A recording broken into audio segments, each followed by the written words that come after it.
live with One Stream Studio. Hi, everybody. Connections Unplugged from LinkedIn to live. I'm your girl, Chryssa.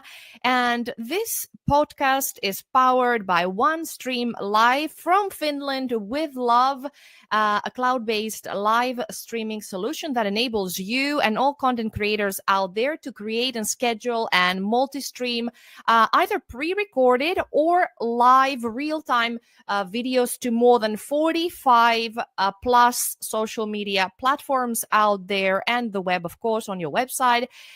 We are streaming live to LinkedIn, Facebook, and YouTube. That's all three from me. Thank you for tuning in and listening to today's episode. Today, I have the great pleasure to bring in the studio with me Sam-Erik Ruttmann. Hello. Hi, Sam-Erik. Sam-Erik, you are a person that is very dear to me. I must say, and I told you, I'll say it on air, you're so adorable. And I also think that you're very intelligent. So for the people that don't know you, I'll share a little bit what you have on your LinkedIn profile. Your headline reads International Hotel Expert, Director of Global Hospitality Development at Puisto, Studio Puisto Architects here in Finland. And there a little bit, the first lines in your bio on LinkedIn says that you're a hotel expert, hospitality advisor, and of course, you are also a podcast host and a pro. You are the Social Hotelier podcast host. So thank you for joining me today. Thank you very much for inviting me. It's an honor.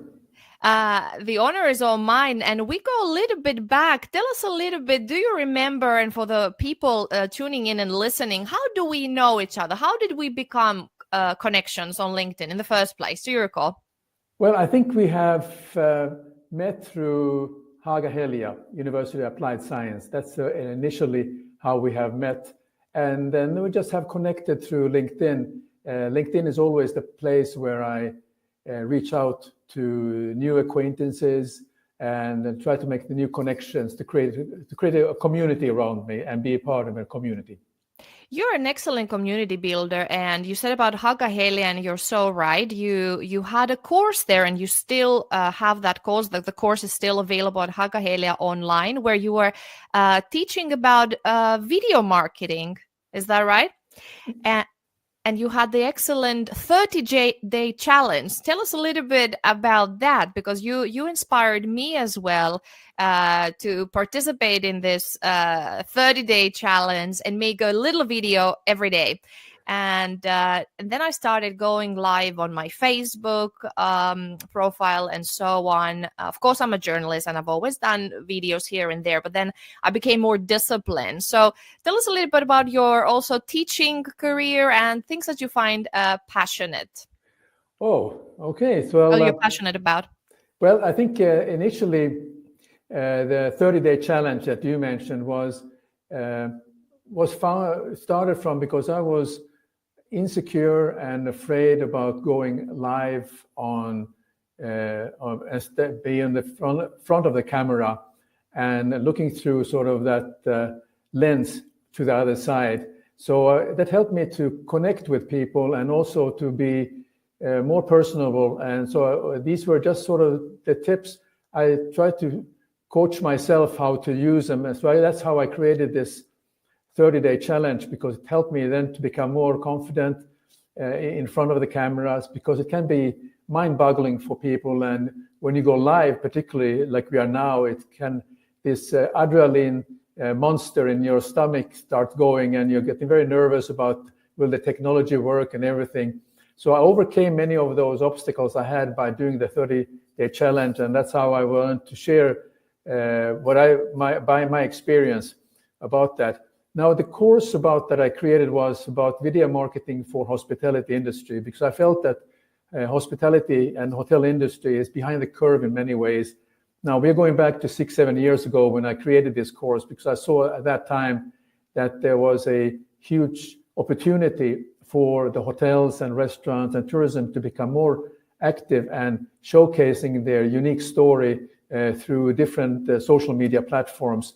And that was the foundation about creating the course. And I was very proud that the Haga Helia was open to put this course on their platform, which is still there. And so that's how it got started. But my passion is really hospitality, in the sense that it's a very big word, hospitality. It basically is about creating a community around you and connecting with new people, and also become friends. Because creating friendship is not about making it first that you make how you can make money out of people, but it's like, I believe something is, and I learned from a friend of mine who wrote a book about return on relationship. So that creating a relationship is the foremost things I enjoy doing. And once you create a relationship, you're creating friendships, then you also can do an influence in this a way. You can showcase your philosophy, your ideas about things, and hopefully learn from other people in the same time. And that is part of how I then extended my passion for hospitality, of doing podcasts, video podcasts. And I learned from there that I am the one who is the dummy in the room, because I want to learn. So I ask these very simple questions, and I usually like to ask those questions I think that my audience will ask my guests, and that's how I learn about them, and also I learn myself about the topic they are interested in. Excellent. And this, I think, this is the a common ground between the two of us. I'm also a very curious person, and I always ask questions, and this podcast is exactly that. You mentioned a great concept, return on friendship. I'll look it up, and your friend, and tell me more. Perhaps we can write it later on for the viewers as well. But this podcast series, it's a new project of mine, and I wanted to really get to know my connections, not only in a professional manner, but to dig a little bit deeper. And in this Connections Unplugged project, this is an unscripted, open conversation where I get to ask you anything that pops into my mind. I know that you're a good sport and you're able to take and address all my questions. And I want to focus on not only the professional side, but the human side of the people that I want to introduce and get to know myself better, and see and reveal their stories and their personalities behind the LinkedIn profile. And I think you are just a great person, and I want us to go deeper into you in this short unplugged conversation. And you are, perhaps for the people that don't know you, you are quite a prominent LinkedIn personality. Internationally, you've been interviewing a lot of people. You're very disciplined, very consistent. You have regular episodes out, and you present a lot of interesting people to the public. But who are you? If you were to give us a glimpse on your personality, or to tell us something that people don't really know about you, or a common misconception when somebody sees your LinkedIn. Do you think that perhaps people misunderstand who you are, and that your true essence, who you truly are, is different than the image you're portraying? Or you think that your identity and image are quite similar, and people understand who you are truly?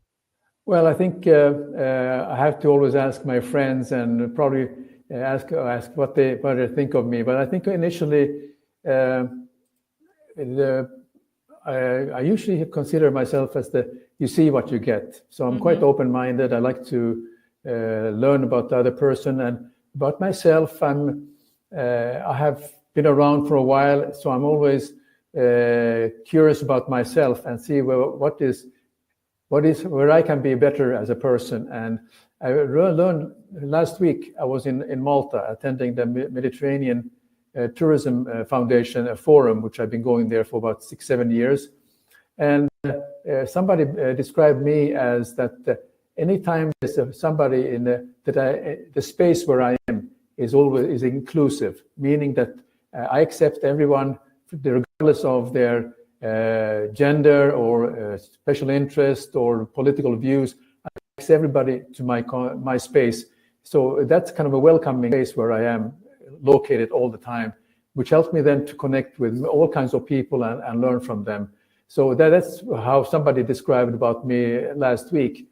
But I'm consider myself international, even though I was born in Sweden, but I was raised and spent my youth in Finland, and I didn't know what I do with my career, and maybe that's maybe come as a surprise, because hospitality was not, or working in hotel didn't come natural to me in the beginning.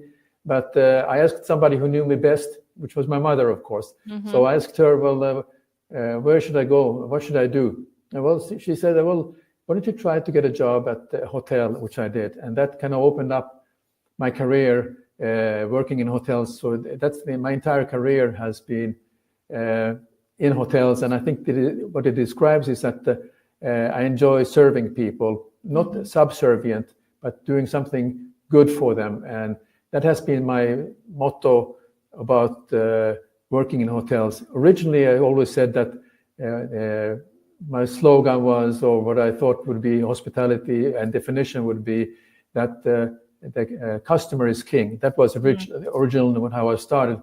But that has changed now. We're looking at 35, 36, 7 years later. Now I consider the definition of hospitality is community. Mm-hmm. That's where I based everything I do. So I always look for building that community, and I want to be the person who is the one who invites people to that space, regardless where they're from, with skin color, religion, gender, or whatnot, or personal beliefs, because I always see we can learn from each other. Exactly, and this is also that's what I said. We are so similar. I believe also in the power of community and getting to know people. I think there's such amount of knowledge out there. Everybody of us has such unique and tacit knowledge inside us, and we should bring out this knowledge. Before AI was even a thing, I thought if we all join forces and put our brains and hearts, we would solve all world's problems. What do you think, Sam-Erik, is today's biggest challenges? If you want to approach it from the society point of view, or from the professional, if you want to talk about hospitality, what do you think is that the mankind or humankind is struggling the most? Let's say first in the society and then perhaps in your industry.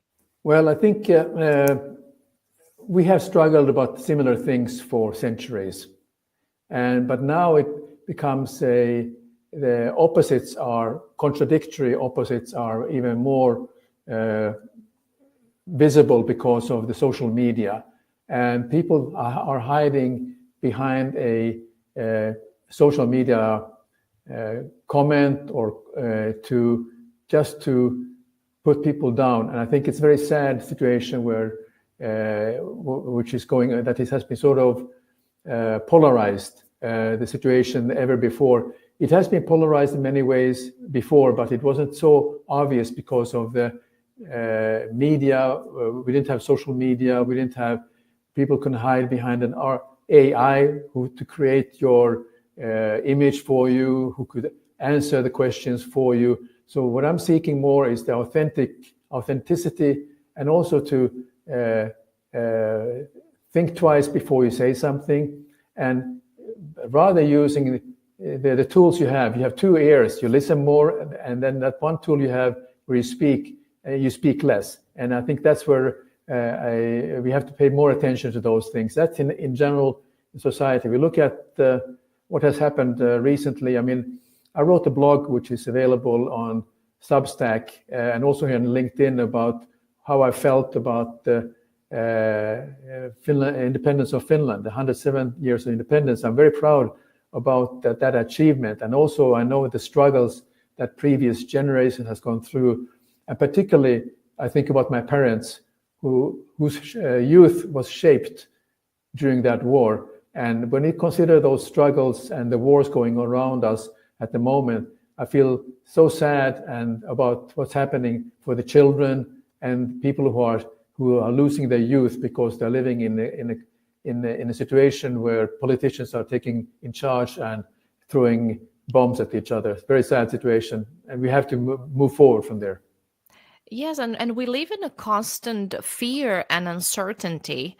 As we are both based in Finland, last week I was asked by the Greek media, as I'm a Greek myself, living in Finland, what is the situation in Finland? Because the Finnish government has updated the instructions regarding crisis preparedness couple of weeks ago, and the Greek media was asking me, do you want to comment?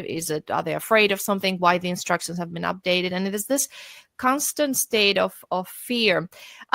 You said, and you wrote actually on LinkedIn about perhaps the legacy, or the fact that on digital media, on social media, whatever you put out there in a comment, in a post, that's your digital footprint that probably stays there, or it's archived somewhere forever, or God knows where it ends up, and who is reading it, and what it can cause perhaps in the future. At least in Europe, we do have some privacy rules and way that the data is protected somehow. However, when you share content yourself and you're a content creator, you put yourself out there, your opinions, your texts, your face, your voice. What are some of the first of all, what is the legacy you want to leave behind? How do you want to be remembered? You talked about being the connector and being this curious person who makes people feel safe and included in the discussion. Is there something else that you want to be remembered of? And then what are the dangers of this online world and that digital footprint, that digital legacy we have?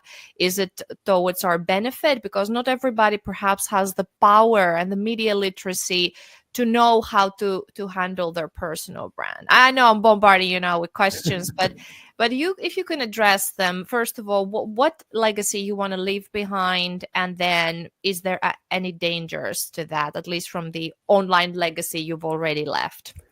Well, I think there has been these kind of questions of what is the meaning of life. That comes up quite often. I always think about it, and I think that for me it is that being meaningful to others is the legacy I want. That I have been meaningful to somebody is the legacy I want to leave behind me. It doesn't matter how many person it is, but I have done something that has been meaningful to someone else. So that's where I look at it from my point of view. When it comes from professionally, hospitality and the hotel industry, there are certain ideas I have about hotel and hospitality, and I'm very glad that I'm part of a great, I would say it's the best architectural firm in the world, Studio Puisto Architects, based in Helsinki, and who is creating sustainable human experiences. And that's how I would summarize the kind of hospitality philosophy that I'm in favor of, because hospitality and the hotels and the whole industry can be very destructive for the environment, can be destructive for a lot of people. So it's very important to be very cautious of what you do, what you develop. And so I stand behind those statements that I make about sustainability that I think is of essence at the moment, considering that we have to leave this. One day I will leave this world for other people to live in, and I think I want to do the best that I have. Well, I've been the one who has made as little damage as possible, not fully undamaged, but a little damage as possible. But that sort of is my initial thinking, and yeah. How do you share your personal time between working for Studio Puisto Architects firm and also your passion projects, for instance, the Social Hotelier podcast that you're running? How do you divide your time and attention? Well, my time is now divided in a way that I spend a couple of days a week at the Studio Puisto.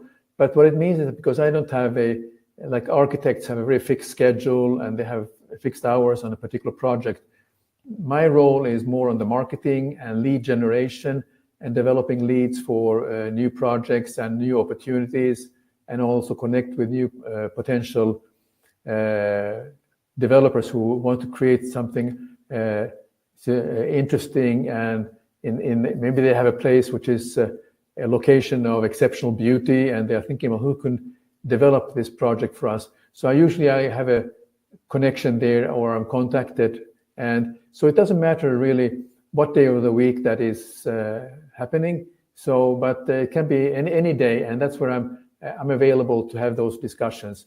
But when it comes to social media and the Social Hotelier, which is the video podcast, I produce one episode per week, which I'm publishing.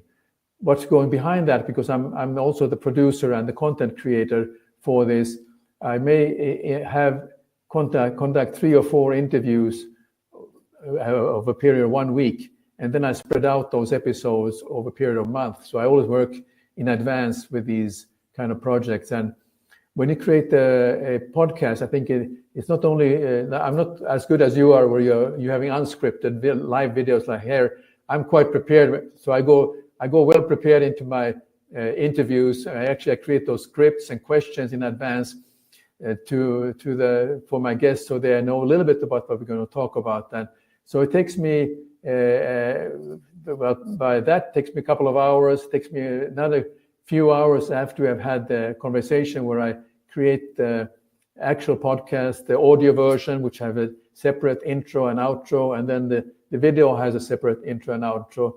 And then I try to promote this as much as I can through the different social media. So that takes me another day. So the rest of the week is spending family time. Great. And as you said, probably you remember, maybe people who know me and already connected to me on LinkedIn, they know that I've had podcasts before. This is a different format. Before I had a script, or at least a rough script. I gave my guests questions and so on. Now, because as you know, it takes so much work, and also perhaps it limits the discussion and my focus. I want to listen more. As you said, we have 2 ears. We need to listen more and not think, oh, what is the next question? How do I plug that next question? So I decided that in this podcast, Connections Unplugged, this is the unplugged version. We sit here like 2 friends. We have a cup of coffee or tea, or have my water here. I'm gonna take a sip. Kippis, cheers. So I thought that let's go completely unscripted here, but of course you are a person, as I said, who are a pro. Give us perhaps some, Erik, the tips that you have, or if you were to educate now some people that want to start out. And I must say here that OneStream Live has the new feature. I think I told you last week about it, because you asked me what tool you're using, Chryssa, and I'm using OneStream Live. And the new feature is the prompter. So if you have a podcast where you have a script, you have a questions, with a prompter feature, you can present your script and text on screen, so you can look into the camera, address your guest while reading actually, or refreshing your memory, not to lose track of the structure you have in mind. So that's a good new feature. But tell us, please, for the people who are interested in perhaps starting their own podcast, tips, especially in terms of interviewing skills or other knowledge that they should have, how to get started. What would you like to advise to our viewers and listeners? Well, I think if you're starting a podcast, I think congratulations, you already you're getting there, that you want to do it. I think the first thing, decide for whom are you speaking, about the audience, who's going to be the audience you want to speak to, and then start to think about some content. Just about make a list of 10 topics you want to have, but whether it's going to be an interview where you're interviewing people in your particular industry, or you will have a tutorial, or you want to have a topic which relates to a topic that you are passionate about. The most important that it's a topic that you are passionate about, then it's easy for you to come up with ideas of what you want to talk about. And in your podcast, it is the way you will be able to project and also able to reach out the viewers and the audience is that they will hear from your voice, they will hear from your eyes when they see you that you're passionate about that topic. So that's really the starting point. When it comes to the technical side of things, don't worry that you have to have the most expensive gear. And if you're looking at YouTube for tips on how to start a podcast, you will see people who are speaking about how much you have to spend on microphones, cameras, different platforms. When I started podcast, I started with this tool. I started with my mobile device, and there was a great platform called Anchor.fm, which was easy to use, and it was bought later by Spotify, and then they buried it. But Anchor FM was very good in the way that you could just pick up your phone and press record and just speak about on your unscripted, and you can create those short podcasts. And that's how I started. And there's another version of this now called Podbean, which is where you can use also a mobile-driven podcast platform, which you can do. But I think find also a platform that you're comfortable with. There are several platforms, and feel free to send me just a DM about any questions you have about starting podcasting. I think it's very crucial not to limit yourself. Do it as a video podcast. So then you have a video version of it, which you can be seen on YouTube, for instance. And because people want to see the reaction, or they want to have a reaction to facial expressions, or some people who are doing something else and they prefer to have the audio version. So it's important to have both versions available. And you don't have to get too technical. If you have just a good platform that you are using, then that's a good start to going. When you're doing interviews, there are different ways. I mean, I started to do the interviews with people I have met first.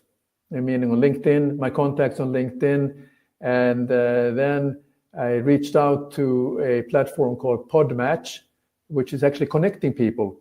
And Podmatch is that platform, but that's mostly it's US-based people. So and less of international. So my starting point would be start with LinkedIn as a place to reach out to your first interview guest and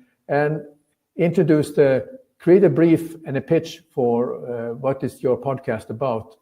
So you create a very clear pitch for those people you want to reach out, and don't be afraid to go to some influencers, to some top industrial thought leaders, to get them on your podcast, because you will be surprised. They're more than happy to jump on a podcast with you if you are made your pitch right. The last tip I would say that when you invite the guest, don't invite them first to directly do a podcast with you. Have a pre-interview so you get to know them a little bit, and you discuss the concept and you discuss the topics that your guest is passionate about. And based on that, you can create, like I do, I create a rough script and with open-ended questions that I will ask my guest. So those are my basic tips to start with. And don't worry about monetization in the beginning. If you start with thinking, how can I make money on this? You'll not make any money. With podcast, it will take 2 years for you to even get stabilized as a podcast host, and you'll definitely will find ways to monetize either through memberships, through subscriptions. Making money on sponsorships is a very slow burning topic to get involved with. There are only very few in this world who are making a substantial living on this. And don't fall for the trap of being that you are a product endorser, because unless you really believe in that product so deeply, then to get involved, because people will notice very easily that it is not authentic. But I would like to say that I believe in the product. So I believe in OneStream Live, and I will paste a link below for everybody who wants to try OneStream Live. It's a great product, and very user-friendly and easy to use, and it enables you to do a lot of things. So it takes a lot of burden off your shoulders. Of course, as you mentioned, there's a lot of tools, programs out there. With OneStream Live, only with 39 euros, you get the Pro license, which opens up all the features, and great features are coming all the time. For instance, one of the greatest, in my opinion, is the prompter, even though in this particular format, I'm not using it, but it's great to have. I have another concept in my mind. But you mentioned, Sam-Erik, about your YouTube channel, and let's not forget, everybody who wants to follow Sam-Erik Ruttmann, find him on LinkedIn with this name, Sam-Erik Ruttmann. He is very happy to connect with you, right? And of course, on YouTube, you'll see all his past content. The Social Hotelier, you find in Apple Podcasts, but I think YouTube has all the archive. You see all the past episodes as well. Sam-Erik, we had last week a guest here in the show.